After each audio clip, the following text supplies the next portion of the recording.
Hi, welcome to My Favorite Mistake. I'm Mark Graven. Our guest today is Joyce Nethery. She is Master Distiller for Jeptha Creed Distillery. Joyce earned a master's degree in chemical engineering from the University of Louisville, and for 15 years worked as a process engineer in industrial scale distillation.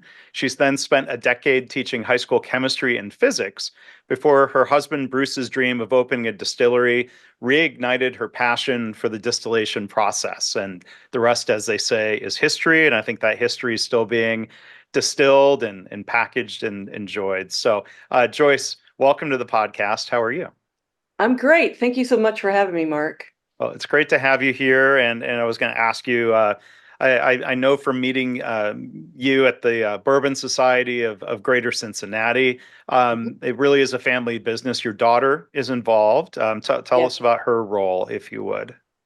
Well, we are a family-owned distillery. So in addition to being master distiller, I am also our CEO and the mother half of our mother-daughter ownership team. Yeah.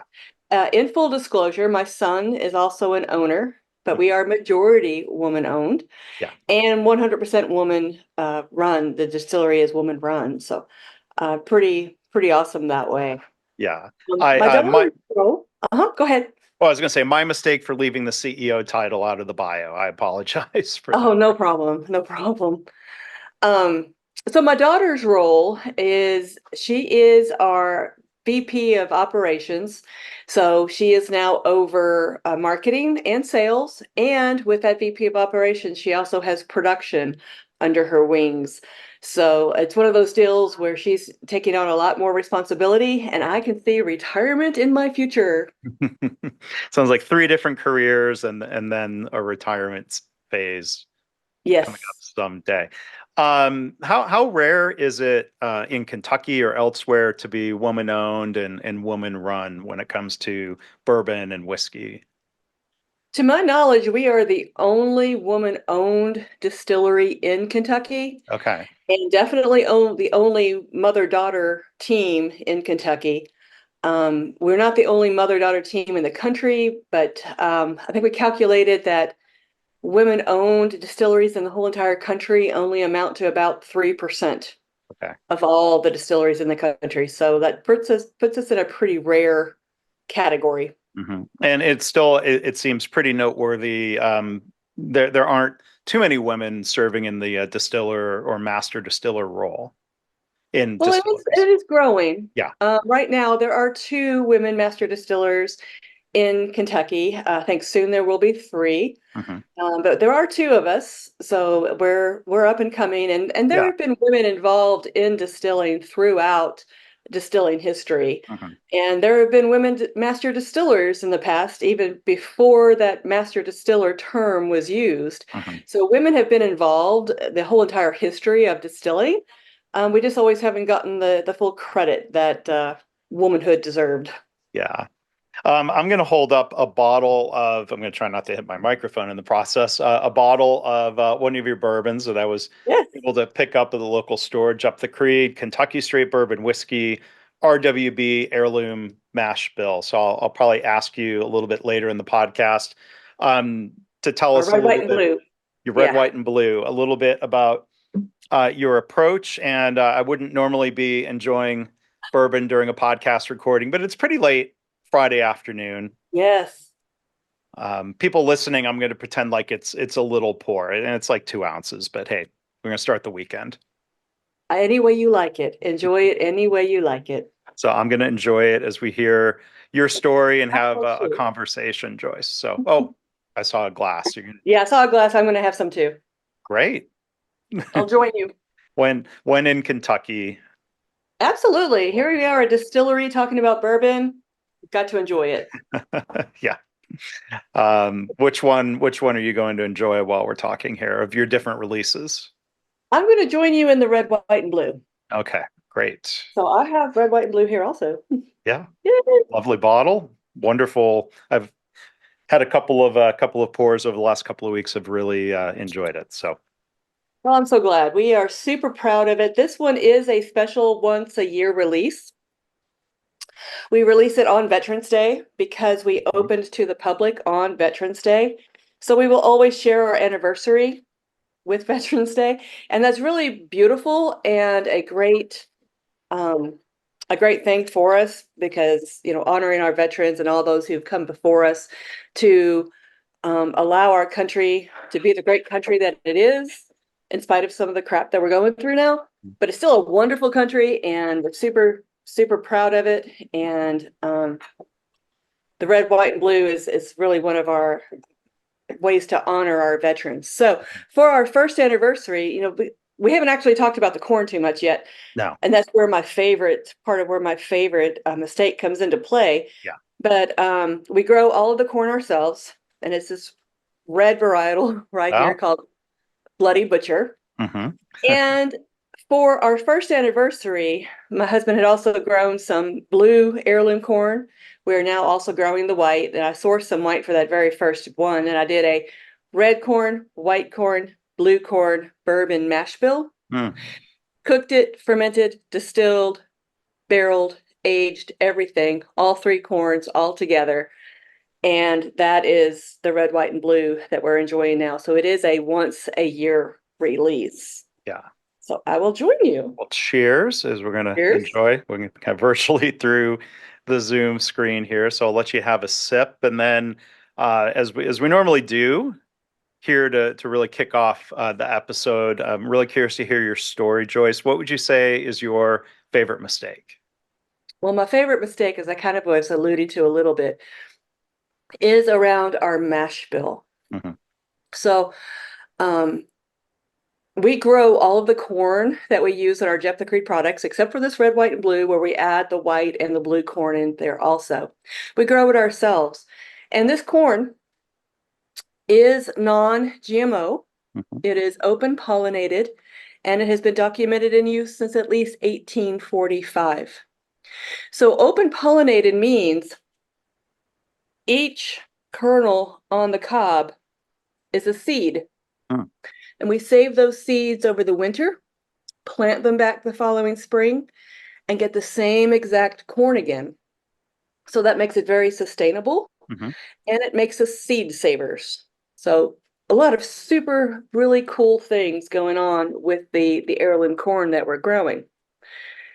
So the first year that we were growing this corn, before we had even started the distillery, it was just an idea, and we were like, we needed to grow a corn for our bourbon that was unique and distinct, because right here in the middle of bourbon country, I didn't want to do something that was, hey, we're using yellow corn also for our bourbon like everybody else. Mm-hmm. We had to have something that was distinct, unique, something that was just for us, that really reflected who we are. And we saw this red corn from people who were growing it for their own cornbread use. So we thought, well, if it makes good cornbread, Mm-hmm. it can make good bourbon. But we needed to know that for sure before we invested in the distillery and all the equipment and everything that comes with it. So we grew about 5 acres of this Bloody Butcher corn in a field next to a field of non-GMO yellow corn Mm-hmm. that we were also growing, for the cattle and everything. And we would watch the deer and the turkey. And deer hunting in my household is like a national holiday. Mm-hmm. It's a big deal. Yeah. And we would watch the deer and the turkey walk through the yellow to get to my Bloody Butcher field to eat. And they ate it and ate it and ate it. Mm-hmm. And our yield kept going down. But that told us something. Yeah. The deer had a choice. Yeah. And they chose to eat Bloody Butcher. Yeah. So we wanted to choose it too. But I still had to know it was going to make excellent bourbon. Mm-hmm. So we found a distillery that could do a couple of really small batches for us. And this distillery just happened to be in Madison, Wisconsin.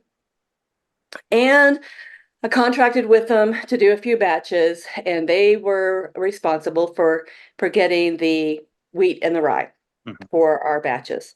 Because we'd grown the corn, we were bringing it, we ground it up here and hauled it to Wisconsin with us, and had the time scheduled. And they were going to get the grains, the other flavoring grains, the wheat and the rye and the malted barley. Mm-hmm.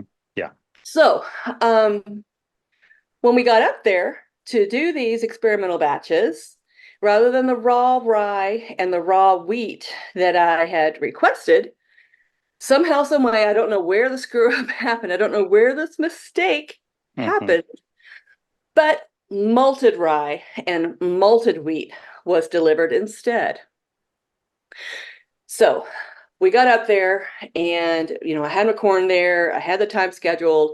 We had enough of the malted rye and the malted wheats to do the batches that I'd requested. So I'm like, we have to go ahead and do this. Hmm. So we just have to roll with this mistake and do these batches and be consistent across. Yeah. So we did. That's what we did. And well, it was our thought that Jeptha Creed going up there was going to have one bourbon, and that it'd probably be a multi-grain bourbon. Hmm. And the first batch that came off the still was the Bloody Butcher corn with the malted wheat. Hmm. And I loved it. So there was no malted rye in that one, is that right? Right, that one there was no malted rye. We didn't know which way to go yet, so Uh-huh. I'd set it up where we had malted wheat with the Bloody Butcher corn, malted rye with the Bloody Butcher corn, and then we had controls. We had commercial yellow with the malted wheat and with the malted rye.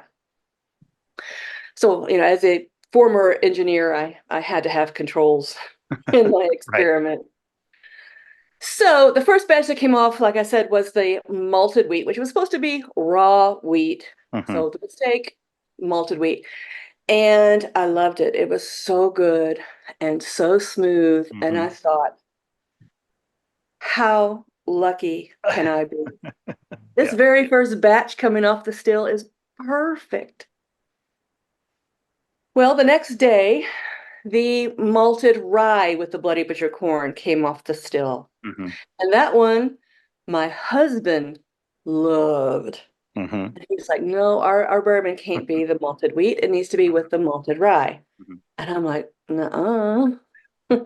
So we ended our experiment with Jeptha Creed, ultimately having three bourbons and three bourbons with the malted grains with the mistake. Hmm. So we have our wheated bourbon that just got released at 6 years old. So it will be starting to be seen in the stores, in the markets that we're in now. And our uh, malted rye, we call that is our bottled and bond Hmm. bourbon, and our 4 grain bourbon. Yeah. So those are the three that we ended our experiment with the malted grains, because we loved the interaction of those malted grains with the beautiful flavor profile that we get with our Bloody Butcher corn. So that was a mistake that we still to this day do not know exactly how that Yeah. happened. But that mistake gave us the beautiful mash bills that we have with our, developed into our beautiful bourbons that we are so, so proud and in love with. Yeah. And the one that we're actually drinking, the red, white, and blue, is a Hmm. fourth. It is the additional one The four that we've grain. come up with. Yeah. Yeah. And, when I It, heard you tell that story at the Cincinnati Bourbon Society, I said, oh, I right away afterwards, I said, I need to invite you to please come on the podcast and well, thank you so much. Yeah. share, share that story and talk about it. Because it goes in that category of maybe, a happy accident, a mistake that turned into something positive that wouldn't have been anticipated otherwise. Could Oh, could absolutely. so, and you're saying you don't know if that Wisconsin distillery ordered it wrong or if the vendor delivered it wrong. All you know is that, hey, this was not what you asked for. Right. I don't know. I kind of feel like there was some divine um interaction going on here, and exactly where it came into play, I don't know. I don't know if it was the distillery that we were working with, mistakenly ordered the malted grains, or if the vendor that was delivering them mistakenly delivered malted grains. Mhm. But malted grains is what we got, Yeah, and it's what we love. yeah. No, as a bit of a bourbon geek, I'm curious, how did you end up in Wisconsin instead of working with one of the other Kentucky distilleries? Well, this experiment was a pretty small run that we were needing to do. I mean, we literally did 4 batches, Hmm. and that's really small. Yeah. So even back then, this was in 2014, there weren't many distilleries that would take time out of their production Oh. runs Hmm. to do a small batch like this. And looking at myself and our size right now, at this point in our development, I don't know that I could stop and do a small run like that Hmm. myself at this Yeah. point. But at that point, we found a distillery. It was Death's Door at that Hmm. time. And well, they had several stills, and they were able to open up some time on their hybrid pot still to be able to do these runs for us. So we're very lucky and very blessed that they had the availability, and we took full advantage of it and went up there. So Yeah. that's why when those malted grains came in, backing out and not doing the run really wasn't an Mhm. option for us because there really wasn't much other open capacity to be able to do this. Interesting.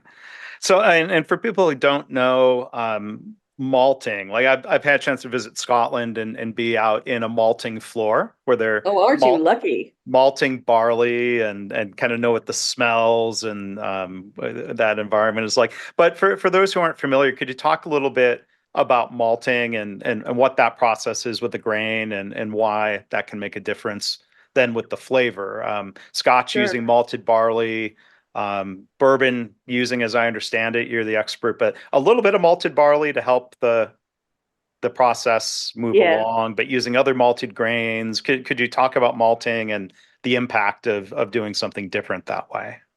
Sure. There really we are talking about 3 malted grains, and that's where our 4 grain product comes from, is our Bloody Butcher corn, and then the malted rye, malted wheat, and then the malted barley.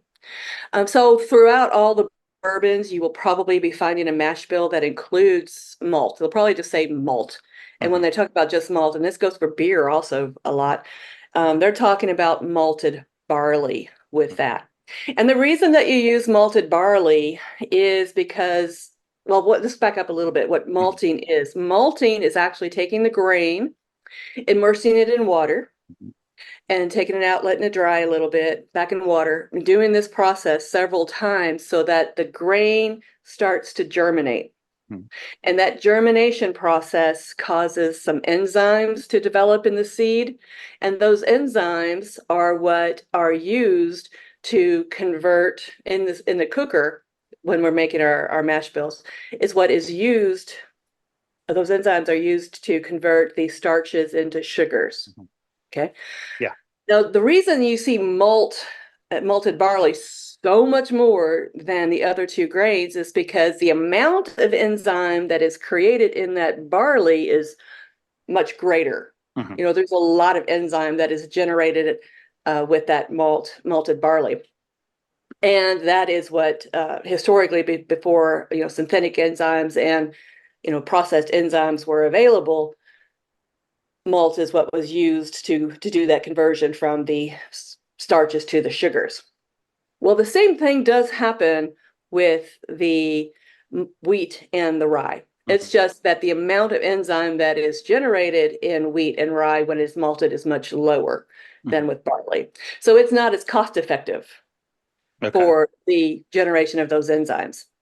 The other piece that happens when you're germinating those grains is for the wheat and the rye is, and I think for the barley too, is that those flavor profiles, it's easy to talk about the rye, is those spices that are Hmm. generated with rye are there, but they're kind of smoothed out. The Hmm. malting process smooths that flavor profile out and actually kind of leans it a little bit towards a smoky type of flavor. And note that malt, like so if you taste a malted milkshake versus a regular milkshake, that's a little bit of the flavor Yeah. difference that you can taste. And sometimes if you have a really malty pretzel, because malt gets used in pretzels also, Mm. you can taste that flavor difference of the pretzel versus other generic, regular breads.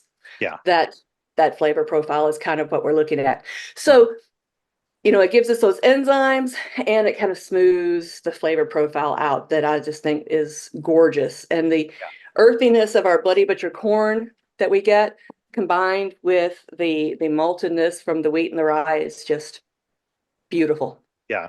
Yeah, I'll tell you a quick story. I had somebody gift me a bottle of a malted rye. It was from a very small distillery in Texas. And I tried it and I thought, boy, that's a mistake. Or at least I thought, I don't, apparently, I thought, I don't like malted rye. Lesson learned. And then I think I learned I just didn't like that particular malted rye. Like that one had like some really off flavors, but now here in Kentucky, and I don't mean to make this a Kentucky versus Texas thing, but I've had some malted ryes that I've really enjoyed. And that seems the less, or it's becoming a little bit more common. So to turn my story into a question, is it really unusual to use malted wheat? Like I don't think I'd remember ever hearing about malted wheat in a bourbon until I saw your presentation a couple months back. To my knowledge, it is pretty unusual to be Mhm. using malted wheat. Even the malted rye is pretty unusual. I don't think either one is unheard of prior to us. I Mhm. mean, I'm not out here trying to say we're the first to use these Sure. malted grains. I don't think that's the case. Um, but the combination with the Bloody Butcher corn, I think, makes it pretty unique Mhm. and beautiful. So there are a lot of other pieces in the process of making bourbon Yeah. besides just the malted rye, so that if you don't have the fermentation down well, you have some not the cleaning processes aren't quite up to snuff, and you're distilling, if you're distilling if you're distilling and not making your cuts well, a lot of the off flavors can come from those pieces too. Mhm. So there could be some differences between distilleries and even if they're using the same grains. Yeah. So that kind of brings me to another question I was going to ask you. Like, how much in particular do you think your chemical engineering background and your industrial experience has helped you either with distillation at this scale or just having a methodical approach to process? I think that engineering background has helped me with both of those pieces. That engineering background, and specifically, I had some industrial distillation experience coming into this. I was a process engineer working for a company called Roman Haas, which is now part of Dow and part of DuPont. Mm. And in their distillation unit, distilling methyl methacrylate, which is a founding monomer in lots of different plastics and plastics additives. So the engineering background, specifically with my experience in the MMA distillation, allowed me to apply that to bourbon. So what I have found over time is if I am distilling MMA for, plastic, or if I'm distilling ethanol for bourbon, the principles and applications and techniques are all very, very similar. Mhm. But I have found that bourbon is a lot more fun, for sure. So the engineering background allowed me to lay out the whole, because we built from ground up, Mhm. greenfield. So the engineering background allowed me to lay out all of the equipment, size it, lay it out, set up our processes, sizing the chiller, the boiler, the column still, the Mhm. pot stills, the cookers, fermenters. I was able to lay out and size even the physical structure, all of those pieces with my engineering background. Mhm. Laid out the piping, the valves, all the nerdy engineering stuff that Yeah. I really enjoyed. Right. Construction, I didn't love. All of the engineering pieces I did. Yeah. So it allowed me to do all of that. And engineering, um, specifically process chemical engineering, requires you to think um, in a process flow kind of a way. And I found that this way of thinking applies to everything. It applies to um, accounts payable. It applies to accounts receivable. Mhm. Everything you can apply this flow chart process Mhm. thinking Right. too. So, and I find engineers and specifically chemical engineers, just it's like part of us. Yeah. It's the way we think, and the specific schooling and engineering training, reinforced that in us, Mhm. and it's just something I've found applies to everything. Yes.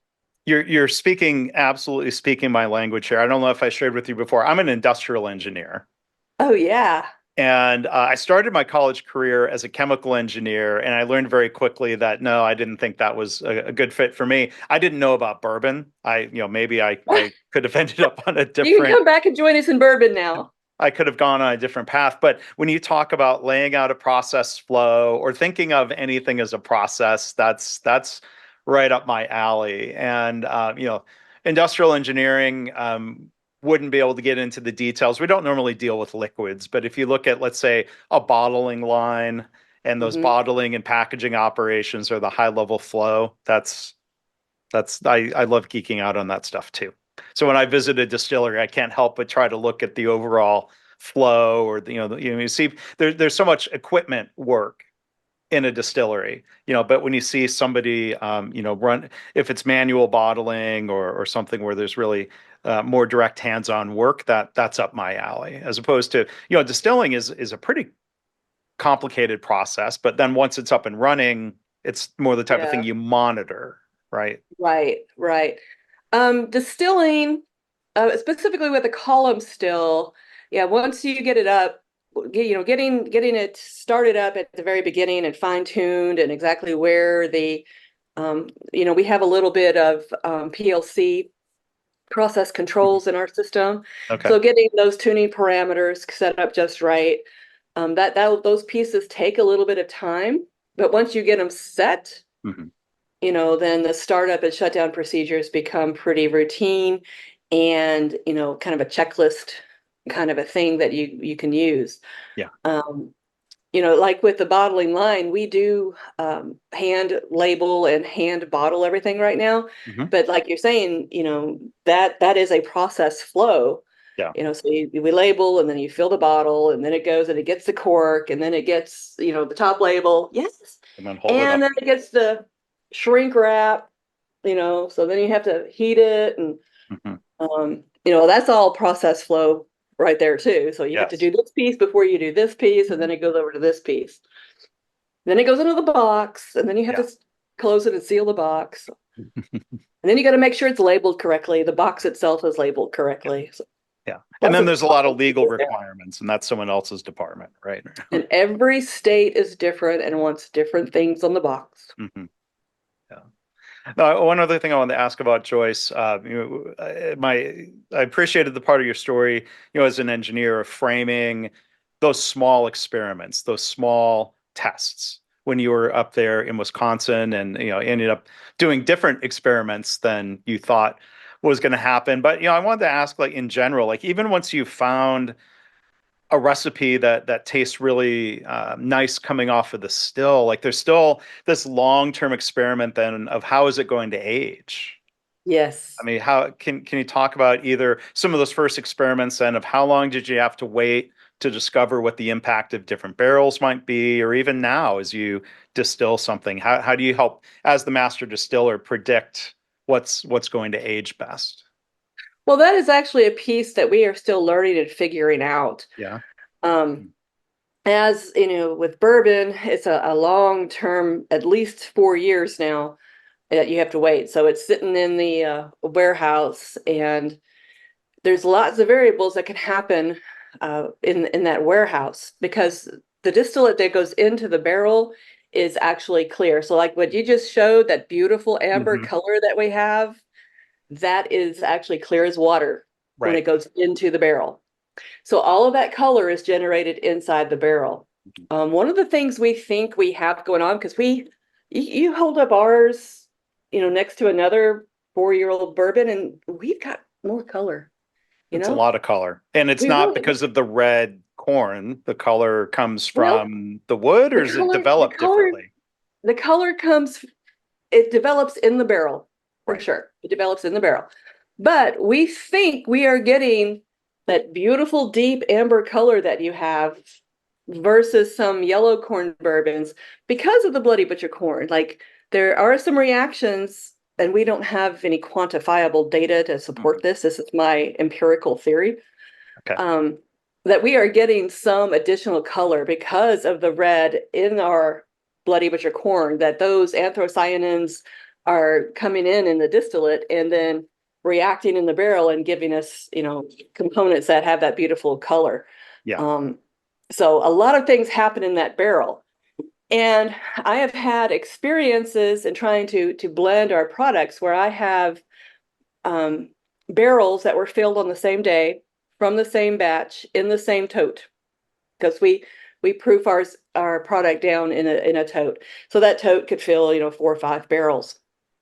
So I've got 4 or 5 barrels that are sitting next to each other on a rack in the warehouse. And I pull those down and sample them. And you would think you'd have 5 of the same tasting things. Mm. And we don't. Yeah. There is a lot of variability that happens in those barrels as they're aging. And the barrel, adds a lot of, it's a big component of that. So Right. there's a lot of variability happening there. And for us, our barrel, we call them barrel barns, are pretty small. And you would think, well, with a small little barrel barn that we have, it holds about, 500, about, 700 barrels, that there wouldn't be a whole lot of difference necessarily from one that's right here to one that's over there. But I think there is some differences that are happening that way. And being able to gather the data to figure out, well, okay, we're getting more of that honey flavor over here, and we're getting more of the rye spices and the baking spices over here. Yeah. We're starting to collect that data, but to say I've got, a real true good experiment going on, it's right now, it's like, okay, I'm working on empirically and just Yeah. tasting every batch or every barrel and figuring out, okay, this one's good, this one needs to age longer, and this one is a single barrel. Mm. Yeah. Going through and doing all that manually. Hopefully through this, we can gather data and be able to do something a little bit more streamlined, like you're talking about. Yeah. Yeah. Distilleries always talk about the different floors or the different warehouses and hot areas and cool areas. And but there was a different distillery I got to spend some time at where, like you were describing, 2 barrels that had been aged right next to each other for 6 years. One, I mean, like part of the same run off of the still. Mhm. So basically the same distillate, same process, different, and all you can figure is the variation of the wood between those 2 barrels that came from the same cooper, probably not the same tree. I don't know as much Yeah. about barrel making, but one of them was like very light and kind of out of character for that distillery where they probably would have blended it in with other barrels. And then one was really bold and rich and beautiful. And they did bottle that one as a single barrel. Yeah. That makes your job harder. It does. It absolutely. From a engineering standpoint, you would think blending, well, you have, everything should be the same, like we talked about. You Mm. think, you put it in from the same tote into the barrel should theoretically be the same barrel. You put it right next to each other, so everything should come out the same. And it doesn't. So that makes blending to be a real true art. Hmm. And I've been doing our blending, and that's kind of tough. I've tried to apply some engineering to it and give every single barrel a rating, and then blend based on those ratings. And sometimes I come out good, and sometimes I'm like, oh, I have to go back and redo this. You're trying to turn it into an equation or an I'm algorithm. trying to turn it into a little bit more scientific, but it is truly an art. Hmm. And it's more like cooking, really, Mm. because I rate my barrels from 1 to 5. 1 being, oh my gosh, that thing needs to sit for a Hmm. while longer. 5 being, oh, this is beautiful. Hmm. And this is a single barrel. So I rate them, and I've kind of started setting up my batches, 3s and 4s, get blended because 5s are single barrels. Hmm. But sometimes there's 2s, and to get the flavor that you want, you need a 2 in there. And I kind of think of it like cooking or with the bar and making cocktails. Like, to make a really good cocktail, a lot of times you need a little bit of bitters. Mm. You need a couple drops of bitters. And that's kind of what I'm thinking about with those 2s. When I add those 2s to the batch, it's kind of like adding the bitters to a Hmm. cocktail, and it just Mm. blends and makes it all balanced and beautiful. Yeah. So blending to me is kind of an art form, and it's a little bit more like cooking and making cocktails at the bar. Yeah. And it would be a mistake for someone to confuse that process of blending, combining, marrying, some people say the different Kentucky straight bourbon whiskeys. It would be a mistake to confuse that with a quote unquote blended whiskey. That could be Yes. Yes. basically some vodka mixed in with whiskey. So Right. So yeah, when I was talking about blending, right, I am talking about just taking barrels of the same product right, and putting those barrels together to right. make a larger volume Hmm. that goes into the bottle. Yeah. Yeah, I'm not talking about taking No. a Canadian whiskey with ours and blending those. That's not what I'm talking about. Right. Right. I know I'm just that. trying to make our product. I just want to clarify for the listener to make sure we cover terminology. A single barrel would be a barrel that you thought tasted so good on its own, you're going to just bottle that without Yes, combining it with any other barrel. yes, it's just on its own, and we actually do it at cask strength also. Mm. So it could be 122 proof. Ooh, yeah. Yeah. What we're enjoying here, I see, is 100 proof, and I know it says on the bottle aged at least 4 years, and Yes. there could be some different ages involved, but it tastes older, and it not just by the looks of it, it tastes like an older bourbon. I think not so old that it's gotten oaky, but it's definitely not. It doesn't taste young and hot, not at all. Yeah. No, that what is in our bottles right now has aged almost 5 years. Mhm. Not quite five, but almost five. So it's got a little bit more age than four. But yeah, I think the Bloody Butcher corn gives us this beautiful color. I think it gives us, once it gets over this hump of immaturity and gets to mature, Mhm. Mhm. we get a beautiful, mature flaving, tasting bourbon. Yeah. So one other thing I wanted to ask, well, still have some time, terminology thing that people might not know. I should have jumped in earlier. Mash bill means basically just what's the combination of grains and in what proportions, right? Yes, mash bill is essentially the ingredient list Hmm. of the recipe. Yeah. So back to those ingredients, I'd like to hear a little bit more about the red corn, or even the Bloody Butcher corn. I've heard. I think within the last year was the first time I ever heard of anybody using quote unquote Bloody Butcher corn. Now, is that a particular type of red corn? Then it's like an heirloom Yes, corn. You said. yes, it's an heirloom corn. Um, it is a varietal of the corn. Okay. Corn has many different colors. You can find varietals of corn in just about every color under the rainbow. So we have personally grown this red Bloody Butcher, so that is its varietal. Hmm. Um, we have also grown right now for our red, white, and blue, the white of the red, white, and blue. We are growing Hickory King for it. Hmm. So it is also an heirloom varietal, but it's white. And we are growing a blue that my husband kind of put together. It's a combination of blue Hopi and blue Claridge. Hmm. So it's kind of a beautiful, cool blue that way, which is also an heirloom open pollinated corn. Okay. So those are both heirloom, and so the Bruce's Blue is the open pollinated corn. So again, um, the open pollinated just means that, well, that means it's not a GMO, Hmm. a genetically modified or Yeah. organism. Right. Um, Open pollinated means that each kernel is a seed, and we can save the seeds and Mhm. plant them back, Right. which we do every year. In fact, that's what we are just completing today, is planting our corn. We're just getting done because this spring has been, well, this May has been really, really wet. Hmm.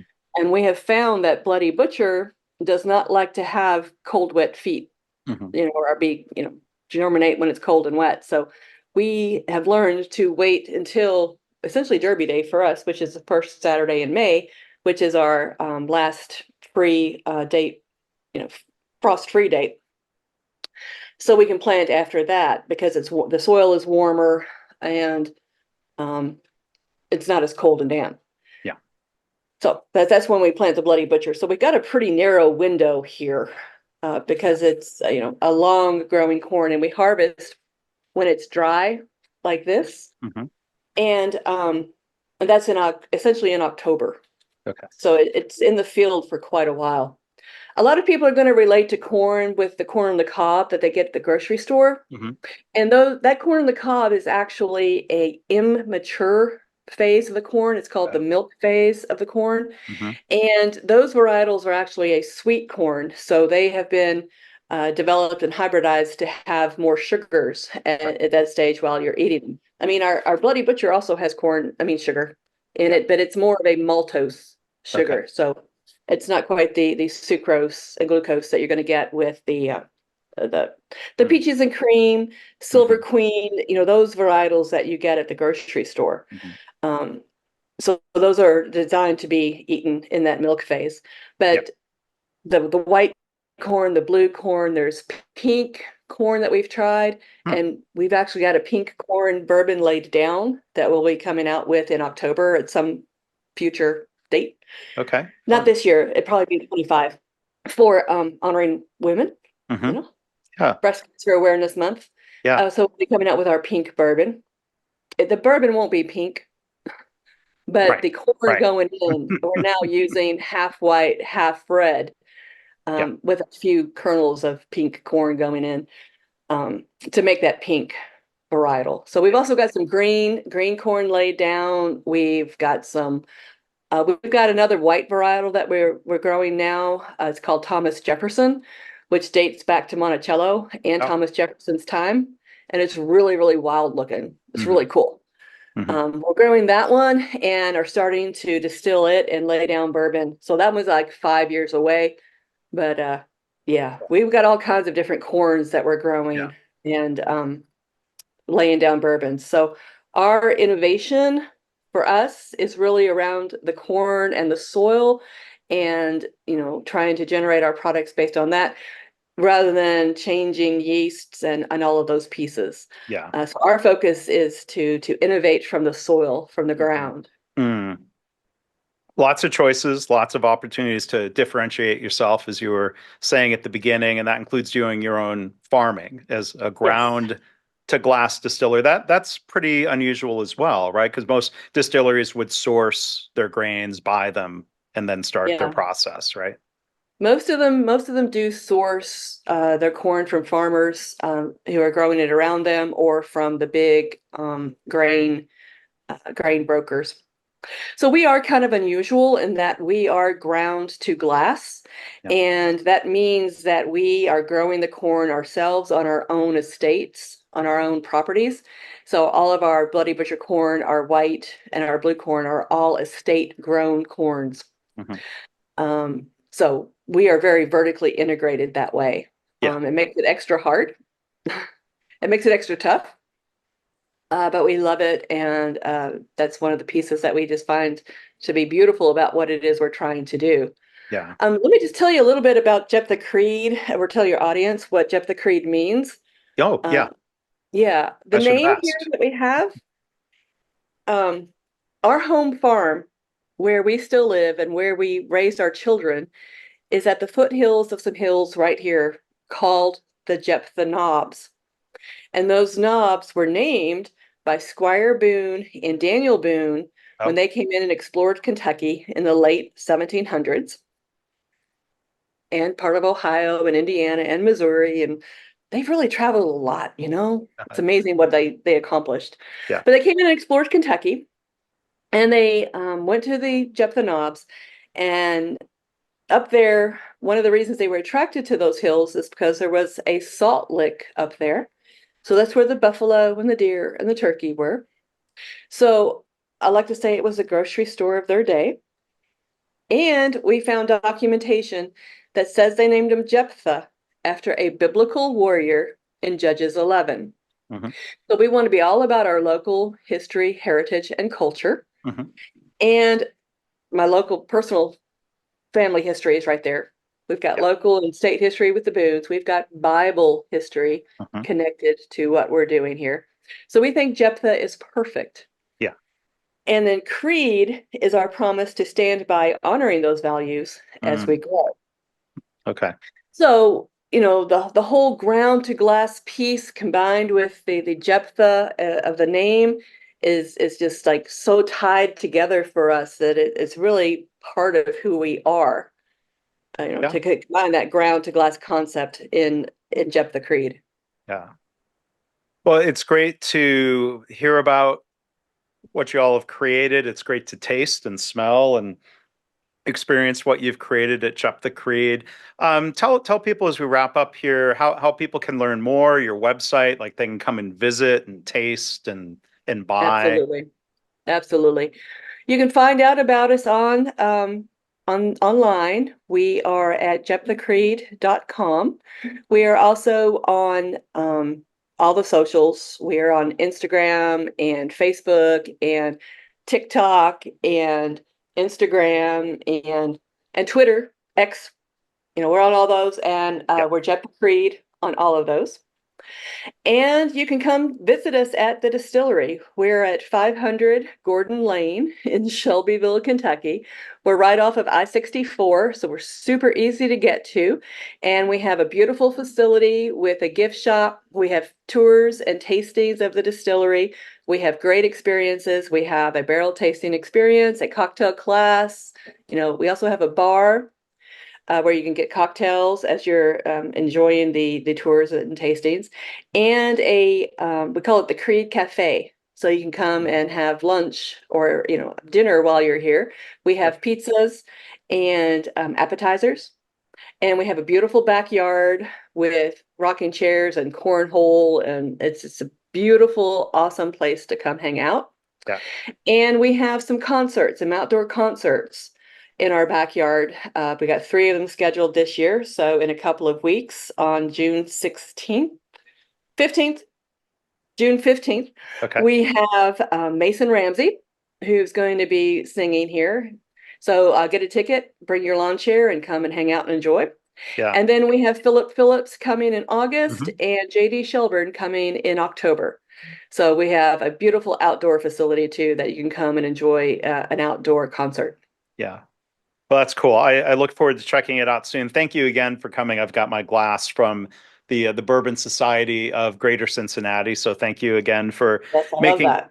making time and come and letting us taste and learn about what you're doing. And then, my gosh, to find out there's a mistake story core to your recent It is history. Yeah. a beautiful mistake, Yeah. and I think it's meant to be one of those mistakes that are meant to be. Yes. I think so. So I'm gonna, sometime over the summer, my wife and I will schedule some time and come and visit and see the property and do the tour. So I look forward to that Well, we very will love much. to see you.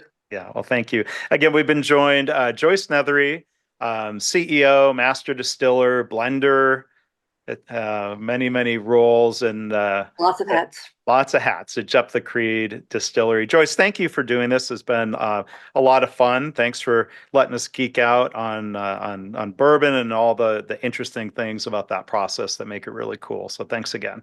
Well, thank you so much for having me. I've enjoyed talking with you. Thanks.